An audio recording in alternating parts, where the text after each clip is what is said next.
নামাজের পর্ণ ভিডিওর কথা স্মরণ হয়ে গেলে কি নামাজ নষ্ট হয়ে যাবে?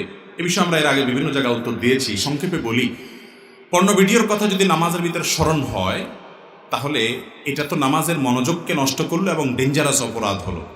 আল্লাহ রাব্বুল আলামিনের সামনে দাঁড়িয়ে পাপের কথা যখন স্মরণ হবে তখন আল্লাহর ভয়ে নিজেকে আল্লাহর দিকে রুজু করার চেষ্টা করবেন, তওবাকারী হওয়ার চেষ্টা করবেন যে আমি কত বড় অন্যায় করেছি, যে অন্যায়ের ছাপটা নামাজের মধ্যে আসছে।